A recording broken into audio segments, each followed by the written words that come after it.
तो हम लोग उत्तक के प्रकार में पहला प्रकार जान गए थे पादप उत्तक और जंतु उत्तक। देखो उत्तक का दो प्रकार था, एक पादप उत्तक, दूसरा जंतु उत्तक। तो पहला पादप उत्तक के बारे में हम लोग जान रहे थे। तो पादप उत्तक दो प्रकार का होता था, एक विभज्योतकी उत्तक और अस्थायी उत्तक। तो पहले हम लोग जान लेते हैं विभज्योतकी उत्तक के बारे में, यानी कि मेरिस्टेमेटिक टिश्यू। मेरिस्टेमेटिक टिश्यू ध्यान से समझो भैया तुम लोग।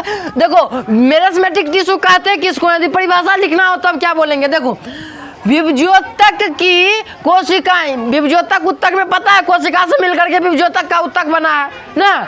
तो विभज्योतक का जो कोशिका होगा, विभज्योतक का जो कोशिका होगा लगातार विभाजित होती रहती है। मतलब कि विभाजन का क्या मतलब है, जैसे मान लो एक कोशिका था, ये टूट के दूगो बन जाएगा। क्या बन जाएगा, फिर ये टूट के दूगो बन जाएगा, फिर ये टूट के दूगो बन जाएगा, फिर ये टूट के दूगो बन जाएगा, फिर ये टूट के दूगो बन जाएगा, फिर ये टूट के दूगो बन जाएगा, फिर ये टूट के दूगो बन जाएगा। यानी कि यहाँ क्या हो रहा है, विभाजन हो रहा है, टूट रहा है, विभाजन हो रहा है, टूट रहा है, बनते रहेगा, विभाजन होते रहेगा। समझ में आया भैया। इसी को हम लोग बोलते हैं विभाजित होती है। यानी कि क्या समझा कि जो भी विभज्योतक उत्तक रहेगा उसके अंदर जो कोशिका रहेगा वो कोशिका कुंजी का कार्य करेगा, विभाजन करने का काम करेगा, तोड़ने का काम करेगा। बात समझ में आया यहाँ तक, आगे बढ़ते हैं। पौधे की लंबाई और परिधि दोनों बढ़ाने में, अब देखो परिधि क्या होता है, पहले लंबाई समझो। जैसे विभाजन करेगा तो लंबाई बढ़ेगा। जैसे मान लो कोई पौधा सबसे पहले जन्म लेता है तो कौन सी करता है, मोटा होता है कि लंबा होता है, पहले लंबा। जैसे मान लो ये बीज था, बीज को रोपे, पौधा जन्म लिया, पौधा पहले लंबा हुआ पहले मोटा हुआ, पहले लंबा होगा तब ना मोटा होगा। तो यानी कि विभज्योतक उत्तक क्या होता है, मोटा करने का भी काम करता है, लंबा करने का भी काम करता है। परिधि मतलब होता है उसके मतलब कि चारों तरफ का अथी, उसको परिधि बोलते हैं। गणित में तुम लोग आयत का परिधि निकालता होगा ना।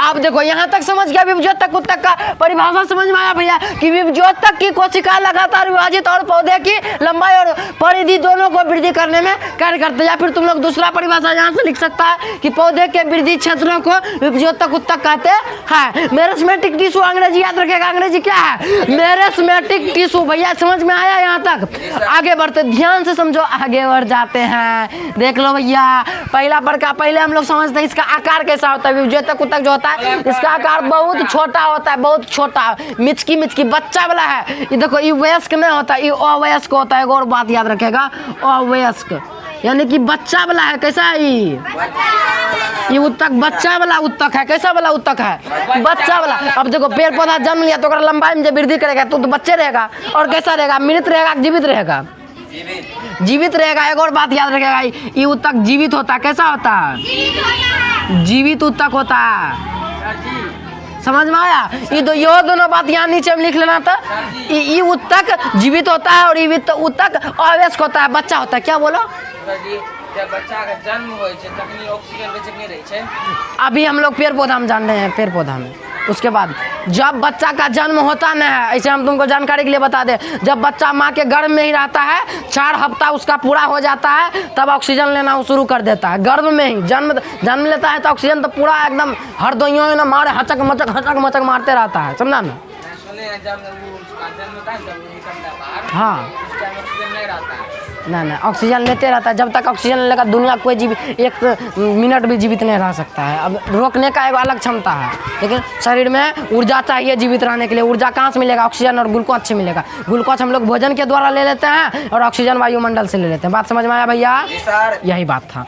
ऐसे ये टॉपिक से बाहर का ही बात था, समझा। अब टॉपिक में आता हम लोग, तो हम लोग बताए कि विभज्योतक उत्तक यानी मेरिस्टेमेटिक टिश्यू का आकार गोलाकार, अंडाकार और बहुत छोटा होता है। गोलाकार रहेगा, गोल रहेगा भैया, गोल रहेगा, गोल रहेगा भैया, गोल रहेगा, गोल रहेगा, गोल। और अंडाकार रहेगा, अंडाकार, अंडा के आकार का। अंडा भी गोल ही होता है ना, अंडा जो खाता है तुम लोग, हाँ भैया वही अंडा।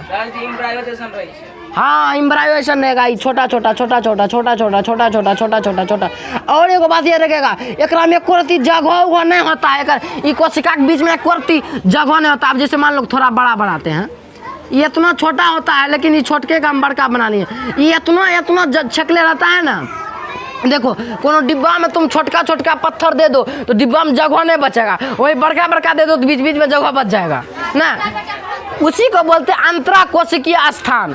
कोशिका के बीच जब स्थान रहेगा तो उसे उसमें क्या बोलेंगे, उसमें अंतरा कोशिकीय स्थान है। यदि उसके बीच में स्थान, इसमें भी इसके बीच में स्थान है कुर्ती कहीं में है, पूरा सगरे भरल है, तो यानी कि हम लोग क्या बोलेंगे, इसमें अंतरा कोशिकीय स्थान नहीं है, अनुपस्थित है अंतरा कोशिकीय स्थान।